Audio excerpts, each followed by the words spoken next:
Hey guys, this is Stinger from the Ghost Weapon Airsoft team, and today I'm going to be doing a review on the KWA K120 Mid-Capacity Magazine. Some of you may know that I used to use the Echo 1 Dogs of War mid-caps, which were just the standard metal GI style mid-caps. After running into some compatibility issues with the Echo 1 Dogs of War mid-caps and some of the internal parts of my custom M4, I needed to switch to a different form of mid-cap which would work better with the way that my gun was set up. Because I like to play primarily milsim, and I prefer mid-caps over high-cap magazines, I spent a considerable amount of time looking for a replacement to my Echo 1 Dogs of War. So I narrowed it down to some Mag brand plastic mid-caps, the KWAs, and PMags. After doing some pretty thorough testing on each of them, I decided to stick with the KWAs. Not only did they internally perform just as well as the Mag brand magazines, they were externally as well built as the PMags, making them automatic winners over the two, in my opinion, and for my setup. Keep in mind that because your gun may vary slightly in different areas of functionality and compatibility, you might get different results, so I recommend you test the magazines out as well. Because the KWA did what I wanted it to do and was constructed very well, I ordered a pack of 6, making for a total of 7 that I now own and have been using for the past 4 months. During this time, I've put these magazines through all kinds of different challenges. They've gotten dirty, wet, frozen, and some of them have gone for quite a long time without being maintained internally just to test how well they stand up. You can see on each of them they have scratches, dings, and marks that prove that I've put these magazines through hell. However, throughout the entire time, each and every magazine, even the ones that went for significant periods of time without being properly maintained, have all held up. I think that KWA has truly made a very high-end mid-cap magazine. So, without any more overview, let's finally get into it. Externally, the K120s are made out of a very solid polymer shell with a solid polymer plate on the bottom. This polymer seems to be of the same quality as the PMags, which is very, very nice. When holding it, I haven't really noticed any difference in terms of quality, although some of the true PMags are made of a very proprietary polymer, and I suppose in certain conditions they might hold up a bit better. I think that for airsoft purposes, even the most extreme of airsoft purposes, the KWA K120s will function very, very well. As you can see, there's some KWA trades on the outside of the magazine just to identify that it is a KWA. Then beneath it there are some finger grooves, which not only add a distinct look, but also add some texture for easy manipulation of the magazine when reloading. The plate on the bottom looks very much like that on the bottom of the PMag, which again makes this look like a very nice high-end magazine, despite its relatively low cost when compared with the PMag. The top of the mag is fairly standard, as you can see. It just uses the normal fill style for most mid-cap magazines where you need a speed loader. These magazines have fit perfectly fine in every AR-15 style platform that I have tested, including a VFC 416 and my Echo 1 XCRC, which are both derivatives of the AR-15 platform. They have also worked fine in Android's Echo 1 Platinum Edition M16, the custom Spectre, which was OEM'd by VFC, as well as my FMG4, which is my custom Wraith, and Killer's FMG4, the Reaper. I would highly recommend that if you are using a KWA, you use the K120s, as they are 100% guaranteed by KWA to work, and if you have any issues, KWA should take care of that very, very quickly. I've seen that any people who have issues with compatibility between KWA guns and these magazines get their issues resolved very fast. So, enough about the externals, let's now move inside. To disassemble, it's very simple. There's a button on the bottom of the plate there, which allows you to remove the plate, and then you push in on the top, and the shell slides off. Now, as you can see, this is a black colored shell. It's a matte black finish, not shiny at all, which is very nice. I love the look of this. However, KWA also makes other colors, which you can buy magazines in other colors. You can also buy the shells individually so that you don't have to buy entirely new magazines just to get different colors. So for example, you could buy a tan colored shell like this and just swap your black colored shells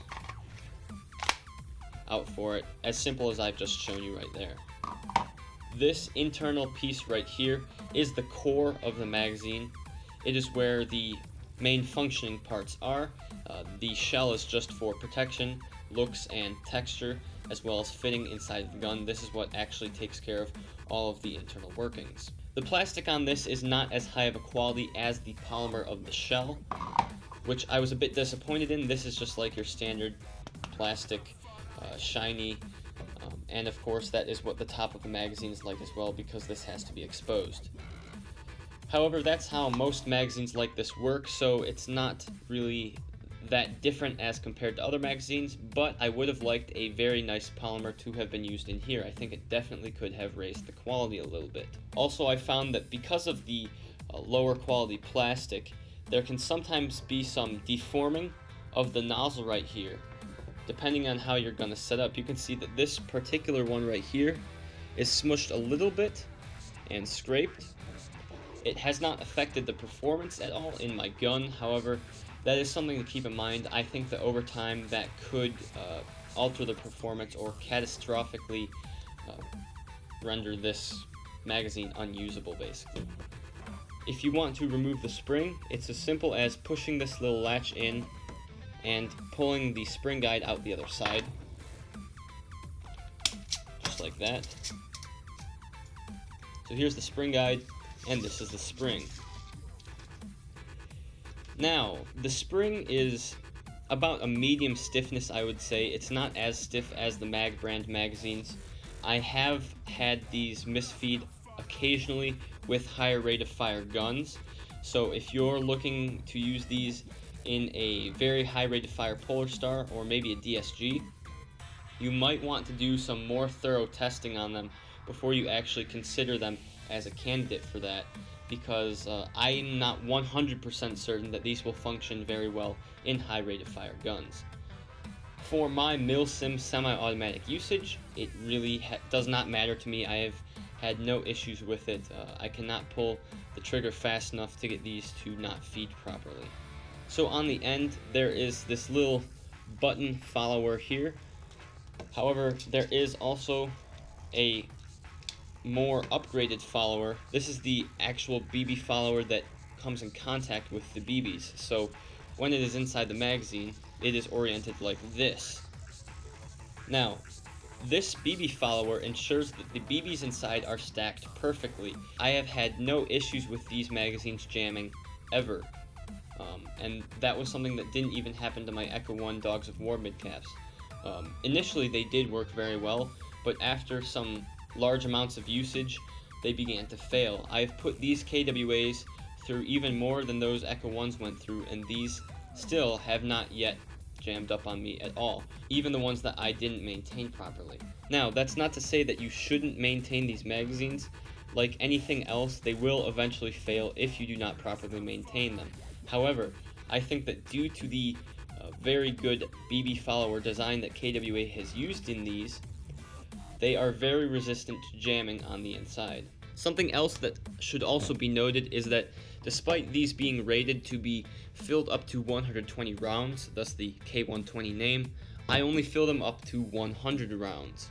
That's a practice that I do with every magazine that I use, every mid-cap. I underfill it by just a slight amount to ensure that I do not damage the spring inside whatsoever, and that is just to prolong the life of the spring. We still need to disassemble the core, even though the spring is out along with the followers. It's as simple as removing these 4 screws right here. They're just simple Phillips head screws, very easy to remove.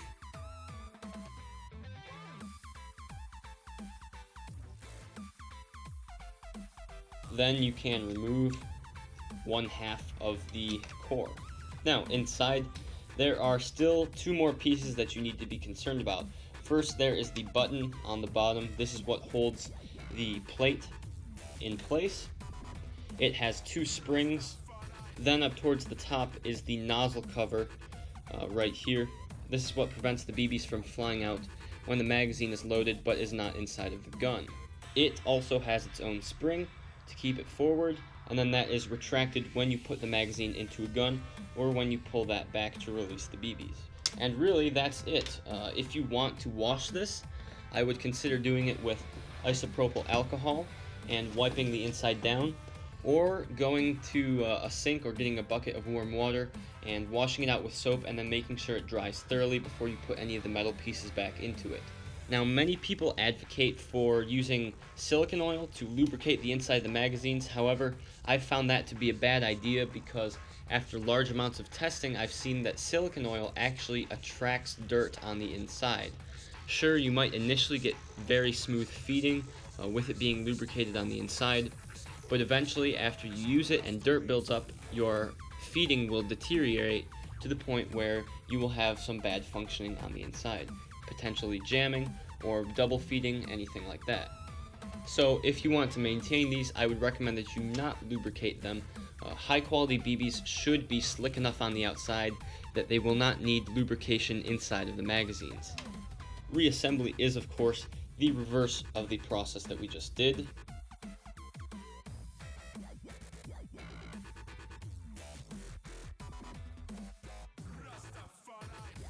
Remember that when you are working with springs, you should always be wearing eye protection.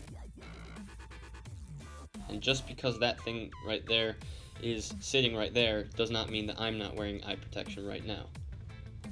I'm just saying that because I know someone is going to say it in the comments.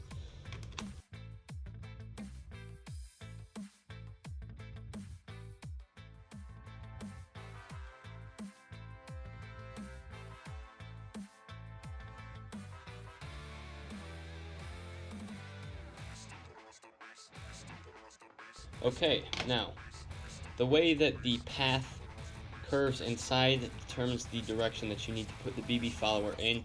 Because the BB follower is long and slightly curved, if you put it in the wrong way, it won't be able to go all the way up the path. So what you need to do is orient the magazine like this, with the nozzle on the left and the spring guide opening facing towards you, and then put the follower facing like this with the curve on the bottom and the little notch on it towards the left. Set it in, and then it will be able to go around on that pathway properly.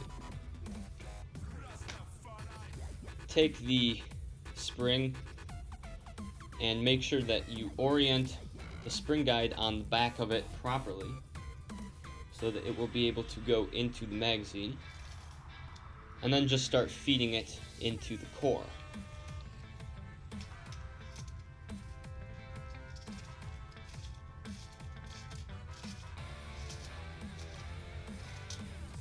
Around this point you will encounter a little bit of resistance, but you should be able to get it in fairly easily. It might take several tries. As you can see, the spring can be quite finicky.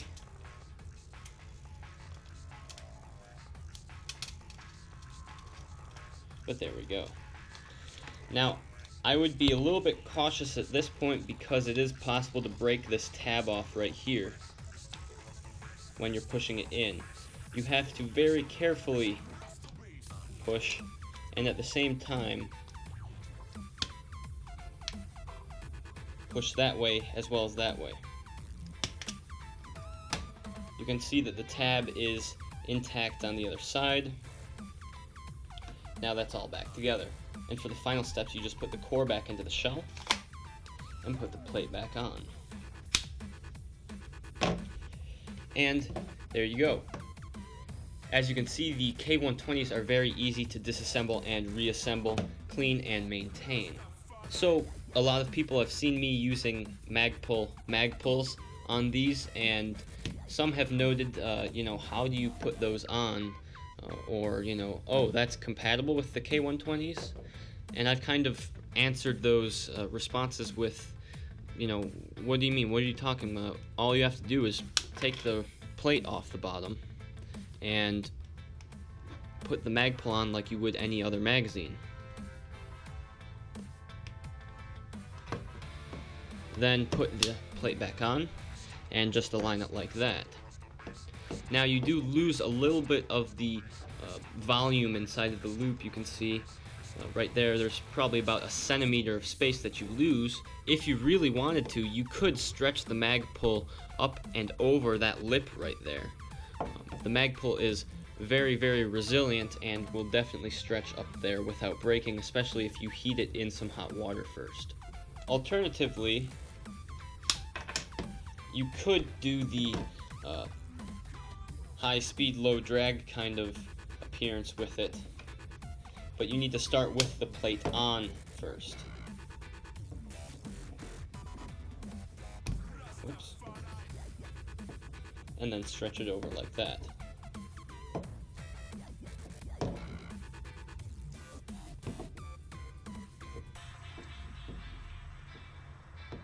As you can see, that works perfectly fine and has no issues working with these magazines. So when people say something like, you know, the KWA doesn't work with Magpuls, I wonder what they're talking about, because the Magpul is so versatile and able to be stretched out that you can just do so many things with it. Another thing to be mentioned is that you can use Ranger plates on these if you don't like Magpuls and prefer that. These plates on the bottom are replaceable, so if you ever want to use something else, you can definitely do with it whatever you want. I find the KWA K120s to be very versatile, not only because you can replace the shells with different colors, but you can also use the plate on the bottom in different configurations with other plates, and like any M4 magazine, it can fit in a variety of guns. This magazine is very good for someone looking to use a single brand of magazine in all of their guns, which of course is exactly what I am doing. So that is a review of the KWA K120 from the viewpoint of an airsoft tech and a milsim airsoft player. Hopefully this review was helpful to you. I would definitely recommend these magazines to anyone looking to upgrade from their standard plastic mags, King Arms, whatever. KWA has definitely made a good product with these. Thank you for watching this video, and I'll see you guys later.